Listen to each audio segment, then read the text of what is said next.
Hey everyone, and welcome to this episode of the Mic'd Podcast. I'm Mike, a hairdresser of over 20 years. One of the best parts of my job is the conversations that I get to have with all of my clients.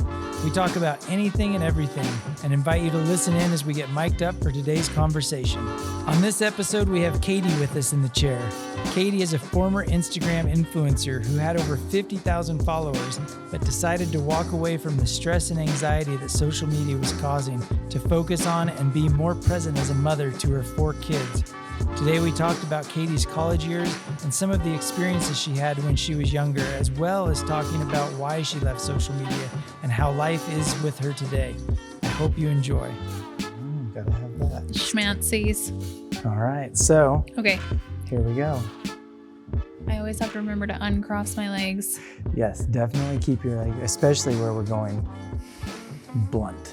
I know, but I feel like I only ever read that like in Cosmopolitan or something. Like no one's ever like told me that. It's just like an urban myth that I must abide by. Oh, it is not an urban myth. Okay, That so is, Mike Wallace has told me to do it. You want to make sure that you're sitting up right and straight, and especially for this. Like I said, like this is that really blunt. That's like the Michelangelo of haircuts. It's the hardest. Michelangelo. The Michael, yeah, we can do that, something like that. So what's going on? What's the latest and greatest for Katy? Nothing. Full-time mom. So really boring. Whatever. That's the most exciting job in the world. Let's prove it. Dude, it's fantastic. It's really energizing and fun for sure. But it keeps you busy, and that's important. Yes, we're all very busy. All righty. Well, let's get into this. Let's Yeah, tell me what you want to know, Mike. Where do we want to go with this? This is the big question. What questions do I have for you? What has been probing your brain to know about what's going on in my brain? I mean, here's the thing. I love all the stuff about people. Like, what is your story? So, I guess let's talk about your life for a minute. Oh man, there's so many questions I could ask you. Tell me, if you could go back in time and change one thing, what would be your day or event or something that you would change? I literally brought this up to Aaron because it like made a huge impression on me, that question in general. Because I think there's a ton of moments that I can look back and be like, wow, like if that hadn't happened, and maybe this just speaks to where I'm at mentally now. And that is just that any of the options sound a little frightening because I feel so happy where I'm at. Okay. So I think back to like, okay, if I hadn't, like this even goes back to the religion thing. Like if I hadn't thought that I was going to be like a mom from a super young age, I probably would have entertained going to a school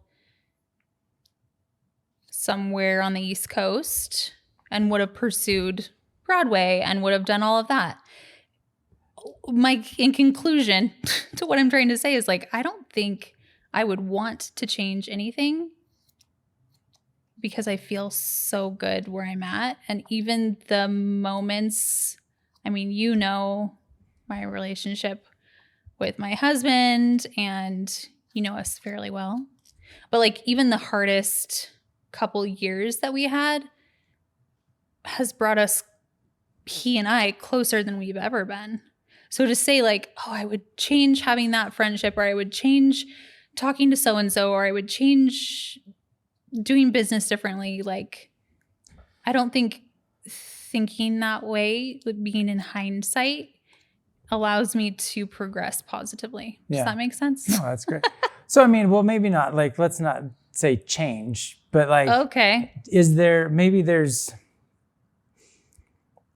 everybody I think has pivotal moments in their life where it's like, oh, I know if I would have done this, instead of this, my life would have been completely different. Like I know, like for me, had I taken a different job than doing hair, like that, there was a moment where I had to pick between doing hair and then going in a different direction. Yeah.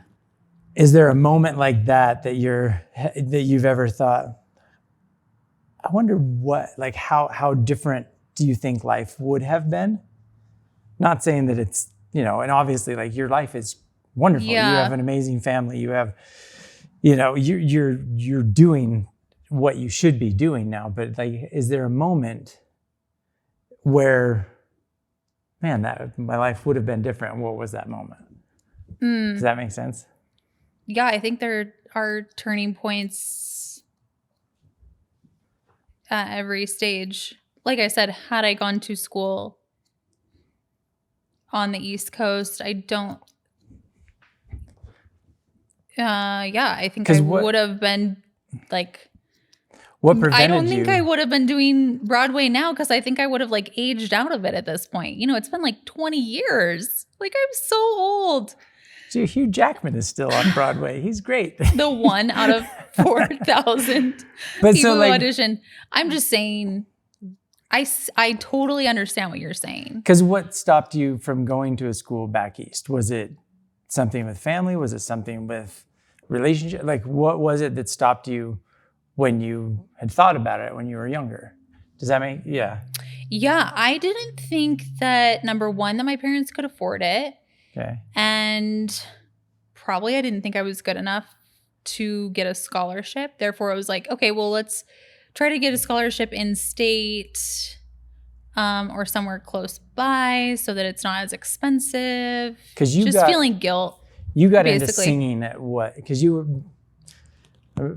people that are listening don't know. Like, but you got into singing when? Like your entire life? Like when you were a really small kid? Yeah, I sang at my baptism when I was 8. And then after that, I was like taking voice lessons and doing so performing. At your baptism, Simon Cowell was like, we have our next American Idol. And you were like, was it just something that came naturally to you? Or? Yeah, like I had a little boombox as a little kid, and my mom would put in a cassette tape. Do you remember that Fisher Price? Did you have that? The Fisher Price had like a microphone. It was red, and you put a cassette tape in it, and it had a microphone with it. I'm dating myself. I'm sure it's like in the relics of the Metropolitan Museum of Art. Or Smithsonian, that's where it belongs. So I had one of those, and my mom would just give that to me, and I would just record myself singing. What did you? And I would make up crap, and What was your song of choice like when you were a kid? No, I would just make it up. Like I would just, and then obviously like Jesus songs, because that's what I knew. But yeah. So then I had to choose in high school. I had to choose between dance and singing because they were both getting so competitive and expensive. And so, I chose voice. And so you did voice all through high school? Yeah, like I worked with a private coach, and I would compete. I obviously sang in choirs, but I would audition for musicals. Were you ever in any? Yeah. Which ones? What was your favorite? My favorite, I was Maria in Sound of Music, and that was super fun. Yeah, that was really fun. I felt like that was definitely not the high point of my life, but it was really fun to like be a junior in high school and have people come up to you afterwards and they're like, you're going to be on Broadway. And I just felt like that was the next best step. Do you miss it? Singing, yes. Performing? Yeah, performing for sure. Have you ever, obviously with kids and, life just being hectic, have you ever thought doing something local? Yes, I want to do something local. I don't want it to be at the detriment of my kids. Yeah. I just want to be there with them. And so I just think it's a chapter that I can open and revisit at some point. Well, here's what we can do. But- Because secretly, I've always wanted to be in a play. Okay. Wait, for real? Yeah, always. I've always wanted to. I've I've never done it. Never known this. But I've known you for 10 years. I only want to do it just because I want to see what it's like to be I've been on sets. Yeah. Like for like music videos and stuff. Yes. But I've Very never, different. and I've always been like behind the scenes. I've Okay. always wondered, what would it be like to be in a play and be Yeah. out on the stage? The lights on you. I'm not a singer by any stretch of the imagination, but I consider I would think it would be cool to be in a play and just have one line where I'm like, oh my gosh, and that's it. I'd be happy Oh, with that's that. easy. Yeah. Look, Yeah. up there. Let's get you trying out. Let's So- send your resume out. So let's go audition for something, That would be so fun. and we'll, secretly I'll be in the back being like, if you guys don't get Katie for the lead, you're missing I've got a out, lot of 'cause- work to do. There's so much talent in this area. Mm, It's very cool. BYU and UVU have really good like music and theater. but so you went down, you didn't pursue it after high school, right? Yeah, I went to school to Oregon State with a scholarship in music, Okay. vocal performance. And then it just I don't think I realized how difficult it was going to be. Like Difficult I walked how, in though? and there were dudes there that had been there already for 5 years and they weren't close to graduating. So how it goes with music is, and this may Yeah. have changed in recent years. I really hope it has. But you have all your music classes that you're required to take for your major. So this includes like theory, so sight reading, learning how to read notes, piano. Then you have your voice lessons. Then you have your choirs that you're in. And this is And all prereqs kind of a thing? Exactly. So you have to take all of these things to uphold your scholarships, but all of those are like 1 credit. So you go to piano class for an hour, but then you're supposed to be practicing for an hour every single day. It's just weighted really differently. And so I could only take like 1 normal class per term. So like I was never going to get my math done. I was never going to get biology. It just felt really overwhelming Okay. because all I wanted to do was just sing. Yeah. But when you're in college, you have to jump through all the hoops, which I understand. But it is really hard when you're in the arts that the art classes don't have as much credit as the back core classes. I don't know what they call them now in school, but So did it just eventually take too much time? And you Yeah. were like, I can't yeah, commit and I that just- much time? Yeah, and I just switched my major, and then I moved away from Oregon and abandoned ship. I was like, I'll deal with that later. And was that was it? Like you didn't sing after that? Or Yeah, I would sing in choirs, and I've sung. I've done solos at church, but doing like a musical, it's been a minute. so would you prefer either like singing on stage as far like in a performance where you're actually like doing a play type thing, or just standing in front of a crowd and singing? Like Yeah, I like kind of all like of I love all what of the it. difference would be. That would be so fun to like sing with an orchestra. But there is something a absolute different dynamic when you're in a cast. Do you want me to take that out? No, you're good.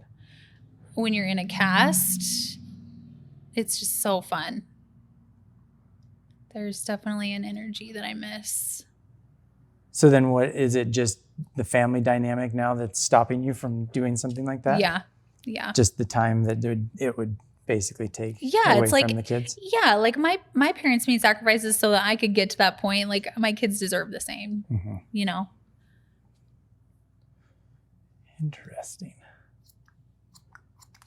Trying to think what. Which has been really cool, I think, as a parent, to watch your kids find something that lights them up and support them in that. So are your kids, I mean, do they have the same interests? Like if you, No, I think Reggie does. She's definitely, I've watched her succeed this year in dance. Rose still finding his footing. What do you think about, how do you feel about your kids in that regard? It's so hard. I mean, for us, we were always different. Like my parents, we were raised very much just being put in everything, experience everything, do everything, and at least learn it, and then you'll find your passion down the road. My wife was always raised with, when you're interested, you'll ask us, and then we can put you into something there. Okay, so the child leads rather than the parent. Okay. So we have very different styles of, like, I want my kids to have every opportunity and everything, but it's at the same time, it's, let them decide what's their passion. Yeah. So I don't know. I think that a lot of times we have passions in our life, things that we love, and we have making that decision of whether we chase them or follow them or whatever. Every circumstance is different, and everybody has a different reason for either pursuing them or not. Yeah. Well, and I think this is where Aaron and I struggle, because as much as you don't want to project what you like onto your kids, it just tends to happen, right? So like all of our kids, of course, love soccer. And then Aaron's in a place where he's like, I don't want to force them all to love soccer. But also, do they sincerely love soccer? And do we support them in that? Like, how do we encourage them without forcing it?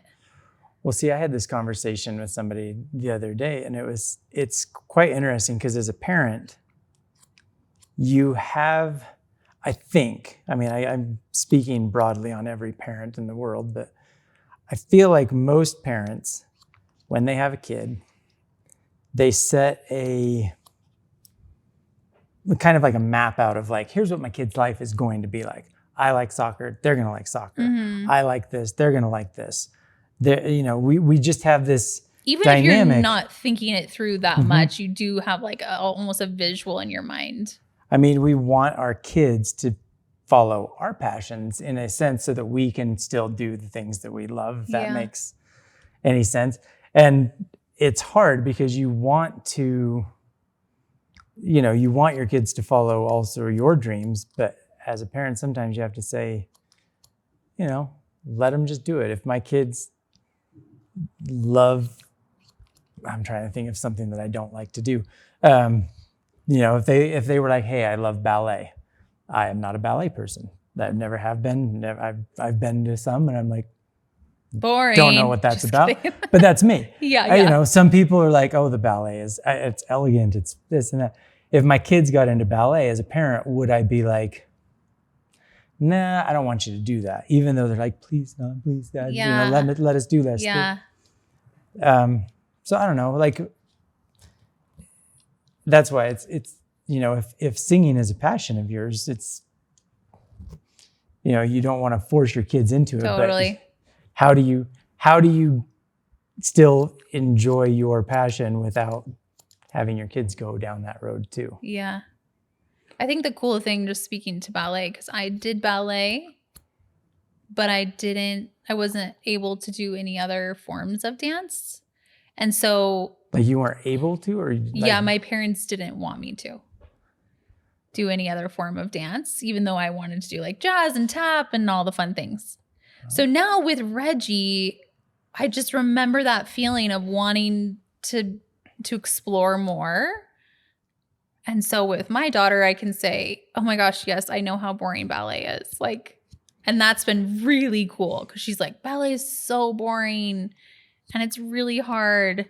And I can say, yes, I know. And then look how cool it is that you can also experience other things. Yeah. But that's all we're trying to do. Just better than our parents did, I guess. Yeah. I mean, it's hard. Parents, we've had conversations before about, like, well, not me and you, but I've had conversations with people before where it's, what have your parents done to really mess you up? And then what are we doing to our kids to really mess them up? I know. So It's inevitable. It is. We're all gonna screw up a little bit, Yeah. but that's okay. Okay, so no events that you would go back and change. No events that would be like, hey, here's this or that. No. Okay. So you really have, like, you just wonder sometimes if you hadn't chosen hair, what your life would be like. Oh, I 100%. There are events in my life where I know, had I done this instead of that, my life today would be a complete 180 or 360. But I don't know how the thing goes. 180 would be turning in the other direction. 360 would just be right where you're at. I'd be back where I started. Be the same. Be a totally different multi-universe. I like that. But no, like I think everybody has moments that they can really clearly say, my life would be like, I know one event particular where had I gone down that road, I probably would be a drug addict at this point. I would have never met my wife. I would have never started doing hair. I would have never, well, I did hair, but I probably would have never opened up a salon. I would have never done a lot of the things that I've done, and my life would be completely different. Yeah. I have no, you can never,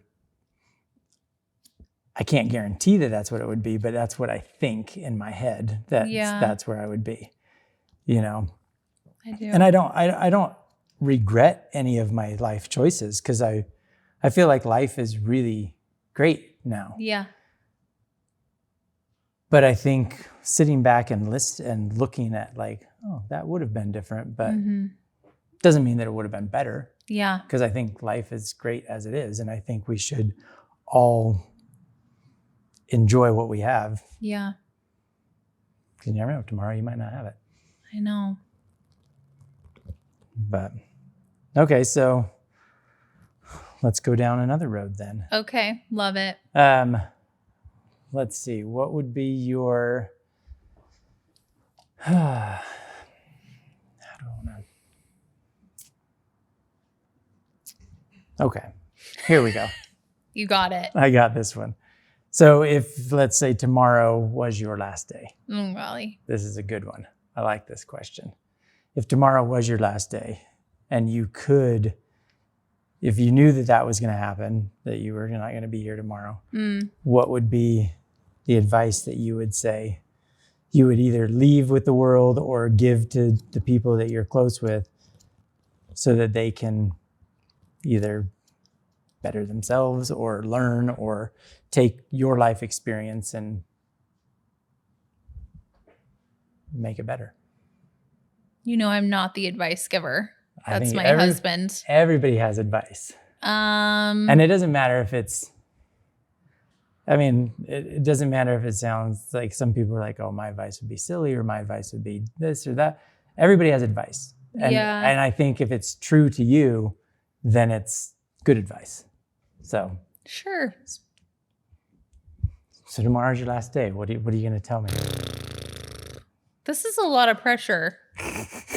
Because those are my parting words with the earth is like, better be good. Well, you still got 24 hours. Put it on my tombstone. You got 24 hours. You never know. Good. Forgive everything I've ever said. It's all wrong. I'm not sure, to be quite honest. I think probably just take it easy and have more fun. I think that's the basic thing in life for me. I'm a manifesting generator, and Aaron's always just like, my husband is like, you get to a certain point in the project and you just give up. And I'm like, no, I didn't give up. It's just not fun anymore. So I just put it down. And to his point, he's like, well, somebody has to do the not fun things. And it does end up being him a lot. Okay. But for him, for my kids, it's so easy and natural for most people to want to get things accomplished, to feel some kind of guilt, to feel pressure.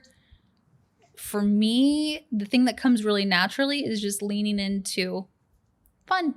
and putting things down if they're not fun anymore. Whereas my husband has a trickier time with that, and my kids feel guilt and pressure and stress. But so if that's your mantra, that's what you would say, hey, slow down, have more fun. Yeah.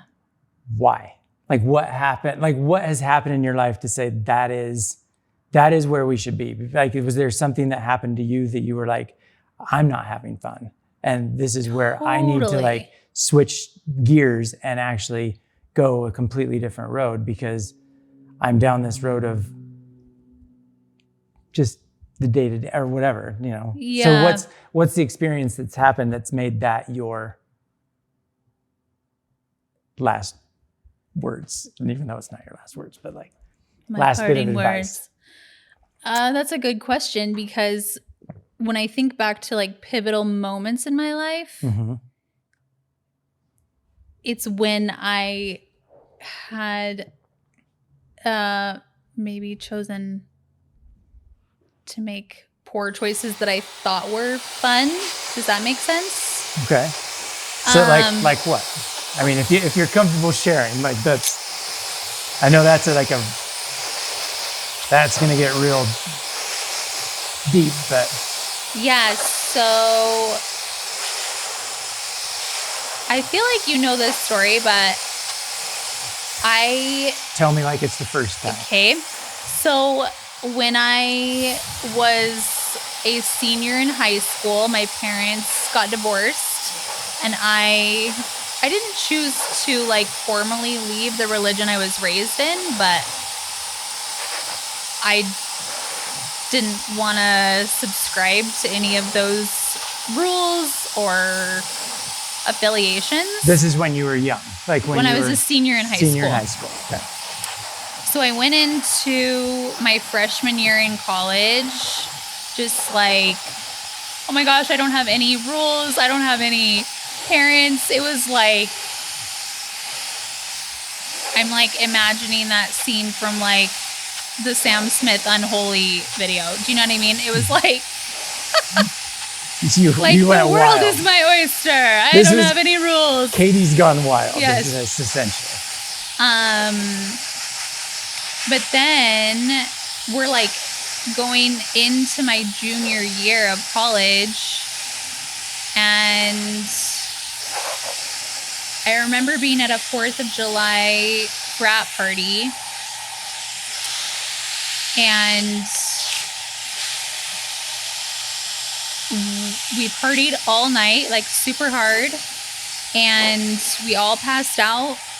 And was it just drinking, drugs, like all the things? Yep. And I woke up in a friend's bed, and we all had text messages on our phone that our friend Robbie had been run over by a car in the middle of the night, and none of us were there or like aware enough to be there or know that it happened. We just like woke up and it happened, and we found out about it. He's now a quadriplegic.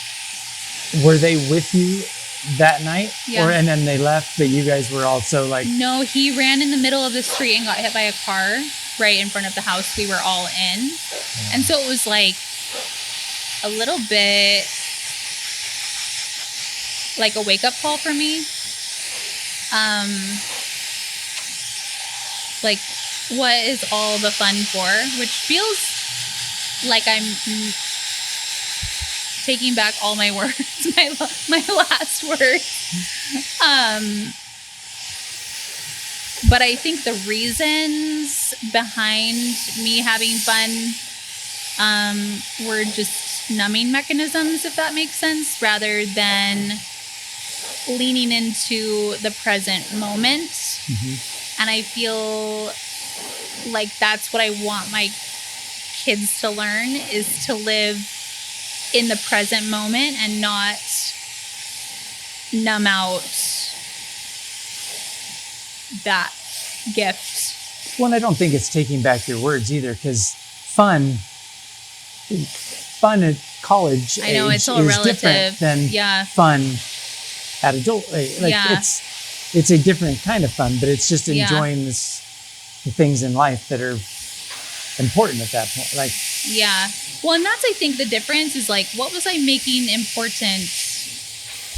And it felt like in that moment, it all just came together. And I was like, oh, I wasn't making my friend's life important. I was making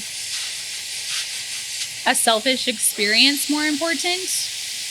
And that's when I was like, I don't think what's the point of drinking? I don't want to have any part in that ever again. Because I saw what it like, just how it affected my life. And that was just for me. yeah. But I do think like if that's something that serves other people, like to just live present in the, am I doing this for fun? Am I doing this to numb out the present moment? And to just be more, present. So then because of that experience, like, has there been any other things throughout your life that you're like, when obviously that's the beginning of the experience. Have there been times in life where you've like forgotten that having that fun or focusing more on having fun? And again, it doesn't have to be the same fun like drinking and boozing and partying or whatever. Have there been other points in life where you're like, I'm not having fun right now. I need a shift. How? Yes, totally. I mean, after each of my kids with postpartum, you just feel like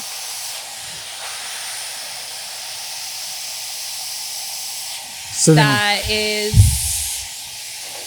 lost, like chemically. So that was definitely a journey that I had to take after every kid.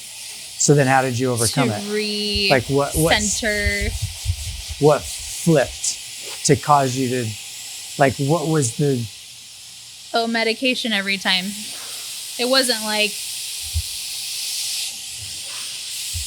come to Jesus. It was like, oh, we need to change our diet. We need to get on supplements. Something in my body was not working properly. And my brain. So medication was the kind of the go-to? Like it was just like, okay, this'll fix it? Or? So after Roe, I went on antidepressants. I think Reggie as well. But my last two, I did the hormone testing so that I could figure out that my body actually doesn't respond to serotonin. Therefore, the antidepressants weren't doing much. And so now I work with like a diet to help with dopamine, and just now I'm on a bunch of different supplements like vitamin D and just things that you maybe don't know that you're deficient in that can affect your mood and your fun levels immensely. I had no idea. Like I take 1 drop of vitamin D every day and I upped my dose to 2 drops and it has made a huge difference. But how would you know that other than just getting like blood work done? Yeah. You know? Well, there's so many studies that show just vitamin D in general, like being out in the sun, absorbing vitamin D just on it. It does change. Yeah. Your whole makeup. Our totally. Happiness level. Like there's something about being out in the sun and having vitamin D. So if you're somewhere that there is no sun, supplementing vitamin D is hugely like Utah important. in the winter. This last winter was bananas. It was bad news bears. Also, are you seeing all this regrowth? This is so sad. Hey, that's okay. Look at that. I didn't even know it had like fallen out, and here all these baby hairs are. Well, so I guess if tomorrow's obviously not the last day that you're going to be around, so you never know. What do you do going forward, knowing that would be the advice that you live? Like, do you feel like you're living now the way that, or living the advice that you would have given had that been the last day? Sorry, I'm very distracted by my baby hairs. It's insane. No, but do you feel I do feel like I do a pretty good job at that. So what's the secret? Like, how do you do a good job of that now?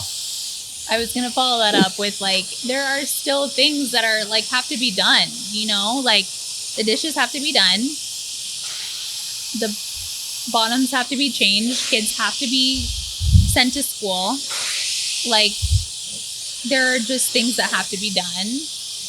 And I think the biggest, when I remember that my energy is my own, then I don't have to be affected by my kids' energy, if that makes sense. Mm-hmm. So when they show up in a grumpy mood, I don't have to let that derail my fun. I can still put on a fun playlist and just pray to Jesus that someone, you know, that their mood can be uplifted or can change. But I only have control over me.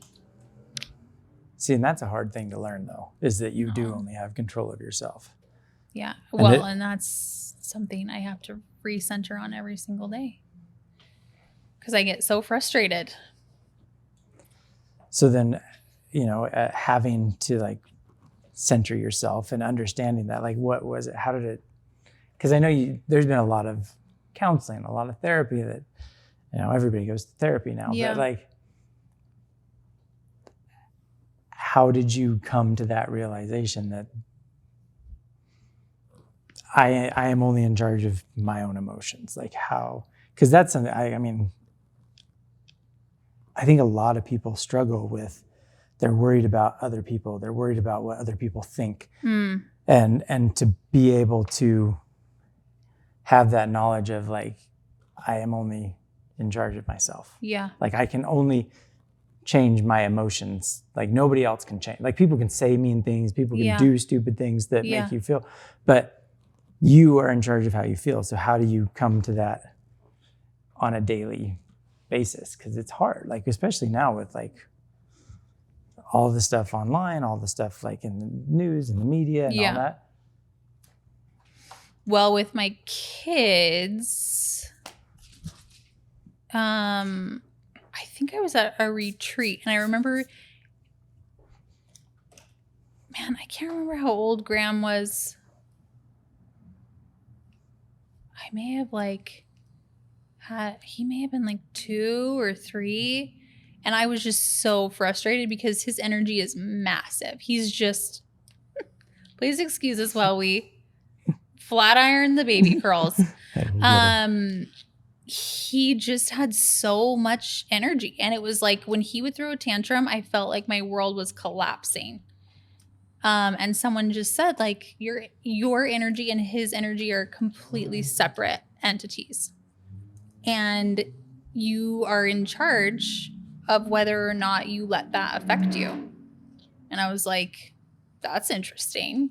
And I feel like that was sort of, I mean, now looking back on it, that was sort of a pivotal moment into me exploring like just different behavioral therapies, reading a ton of different books that talked about meditating and that was probably when I started reading. Who's the guy that wrote, I'm terrible with names and titles. He has that thing with Oprah. Dr. Phil? No, I do not subscribe to Dr. Phil, but also getting off social media myself and just realizing like what was super important. Got off social media and started homeschooling my kids. And I'm like recentered on the energy that I could control. Well, because you used to be all over social media. Yeah. And so how hard was that to Not step hard away? At all. I don't even say that lightly because I know that there are a ton of people who rely on social media for their income. So I do know that I'm super spoiled in that regard, that like that wasn't what my family relied on. So I could just not ever show up again. And that's what I did. And it was just like that simple. Yep. Yeah. I dabble in it sometimes now, but it's all very toxic. See, I think that's incredibly admirable. Well, but again, like I feel like it's entitled for me to even say that because I know a ton of I don't know anyone who isn't, in some regards, supporting themselves on their social media. And so I do have that luxury that is not the case. Do you have like, I mean, your oldest now is getting to that point where it's like, I need a phone, I need this, I need that. Yeah. Do you have restrictions for them with social media? Well, we took the phone away after Ro lied to Daisy. Okay. Do you remember this? Dude, tell the story so everybody can. So my oldest is 12 and we actually got him an iPhone when we were homeschooling because I wanted him to be able to see friends, like FaceTime friends on his own time and just like have a little bit more access. Fast forward another year and he's like using it at school and he's like, you know, he and I bond over searching for sneakers but it did become something that he was just playing games on. And we would monitor his text messages and he had lots of rules with it, but he would find ways around everything. So I wasn't even there, Mike. So I feel like you have to tell the story. All I know is that my husband texts me. I was actually with your wife. Yeah. And my husband texts me. He's like, Rose's phone got taken away. And I was like, okay, I'll deal with that when I get home. I'm not sure what's happening. Perfect. I support you. I get home and Aaron tells me the full story of our children are all hanging out. And your youngest daughter, Daisy, comes downstairs and says that Ro was being an absolute dick to her. Those were not her words, but that was the sentiment. I mean, my 6-year-old could have said that, but you never know. What did she say exactly? I wasn't there. As far as I remember, she was just saying that he was being mean. He was being rude. Really rude, to the point of like, you can't sit there, you have to move. Something like that. Like, you're a baby. Like, just being so rude. And because he's the oldest, he does default get in trouble the most. But just by default. Because he's the oldest and he's presumably the most responsible. And we've had him around the longest. So he knows the best. He knows better. So I think... correct me if I'm wrong, my husband was like, believed him in that moment and was like, okay. Like, what, did anything happen to him?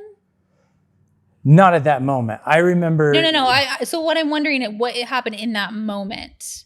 Daisy was just like, I'm not a liar. And everyone was like calling her a liar, basically. Well, it was she was being dramatic. He said, she said. Okay. He was saying one thing, she was saying another. So you clearly know somebody's not telling the truth. Totally. And so, yeah. So then you guys left and no one got in trouble. And I think Daisy was like remained upset for the time she was there. Is this true or false? She was okay. She was upset for a little while, like wanted to be snuggled, held, whatever, and like told that it was okay. But Aaron, your husband, he checked the cameras. Yeah, but this was after you guys left. No, he checked the cameras while we were there. Okay. And he was like, something along the lines of like... Because we have a camera in our playroom that shows that you can rewind, that shows exactly what happened, play by play. He said something along the lines of like, you know, that little shit. Yeah.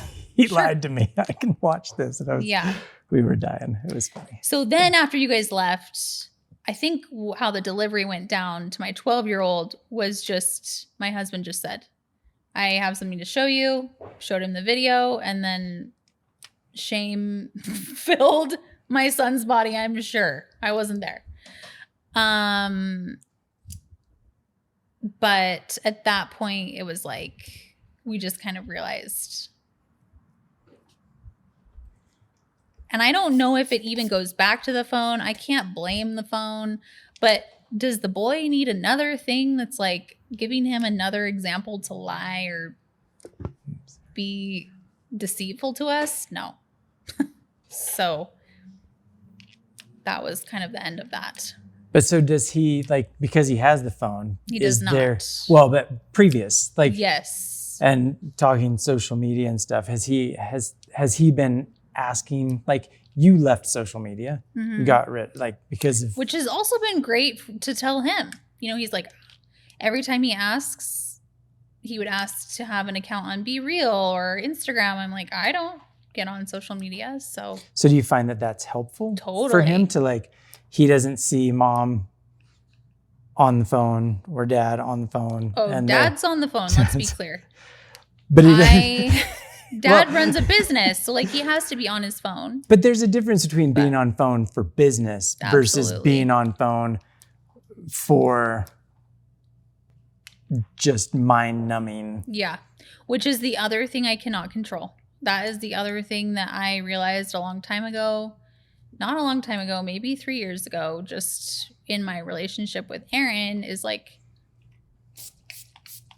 I can ask for him to get off his phone, but I cannot control how he uses his phone or social media. Okay. So that was that other thing I could do to show my kids that it's not important to me, was to just be that example to them. Well, and I think by doing that too, it also goes back to your advice of having more fun. And I'm like, why am I scrolling? Because I'm either scrolling to numb out and to escape what's currently happening, or I'm scrolling to buy something. And both of those things stopped serving me. And I know that I'm sure there are people who can get on and scroll and do that in a healthy way. Yeah. That wasn't the scenario for me. And I realized for myself, after a big Black Friday, I was like, we just finished the day of Thanksgiving where we're supposed to be with our families. And here I am in a hotel room marketing my own product and selling my soul so that I can make $1. Yeah. And I'm making $1 so that I can go on vacation with my family, but I'm not actually present on the vacation with my family. Like, something has to give at that point. It's insane. Like, I felt like I was just a hamster on a little wheel. Like, just, I'm a part of this problem. Oh, don't even get me. I still remember the first Thanksgiving where they started having Black Friday deals on Thanksgiving. And I thought, wait a minute. This is like one day we're supposed to be with our family, and we're encouraging people to get out and go away from the family. Like, no. Yeah. Well, then they made it all far more convenient because now we can do it from our couch. So now we just all sit on the couch next to each other and shop. Mm-hmm. So because you stopped, or because you were like, I'm, whether limiting or just totally being done with it, how has life improved?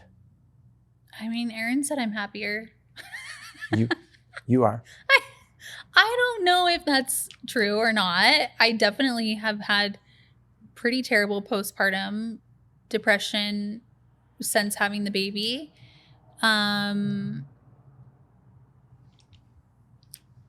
But my means of escape are like reading a book or going on a walk. They just are, I feel, healthier coping mechanisms. It doesn't mean I still don't watch The Real Housewives or Vanderpump Rules, or like, do I totally get caught up in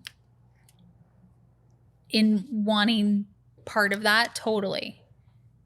And there are moments where I will get on social media just because someone's like, oh, that's where I posted such and such vacation. But I do remember when I first got off social media, texting a friend about wanting to see her vacation with her kids and just like, hey, like, send me pictures. And she was like, oh, I posted on Instagram. And I'm like, I am begging you for connection right now. Begging you. I'm actually asking for you to just send me a personal text message that I matter enough for me to say, I want to know about what's going on in your family. And you are telling me to go to a social media page. Mm-hmm. And that's when I was like, what is this planet? What are we doing?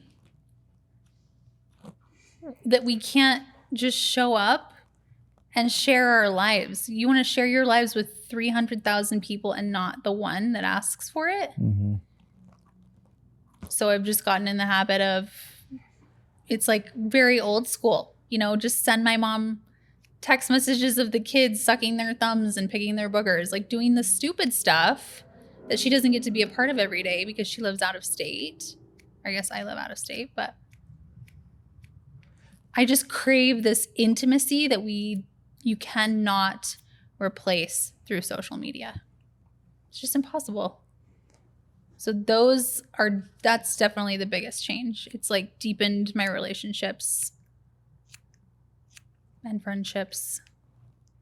Well, and it's weird now because it is such a foreign. I mean, we've had social media for what, 10 years or so? Yeah.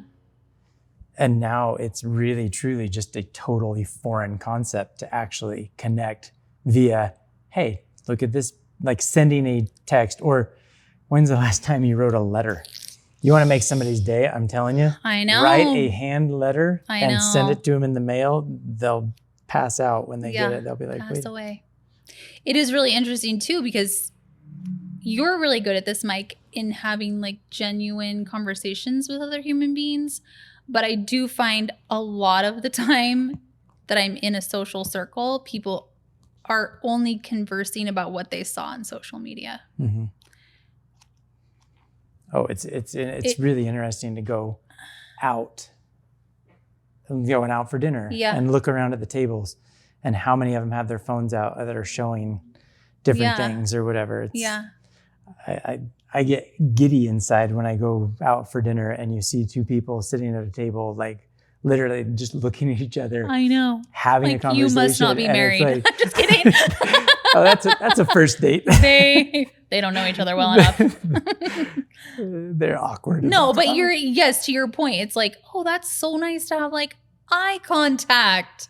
Dude, but now, then I hear myself say that and I'm like, I am 85 years old. Like, I remember my grandma being like, don't watch Clarissa Explains It All. Like, what are you doing on Nick at Night? Like, but here I am taking my son's phone away. Which is great. But look at what you're teaching him, you know? And well, I don't know what I'm teaching him. I think the example that you're setting is unbelievable because a lot of parents won't do that or don't.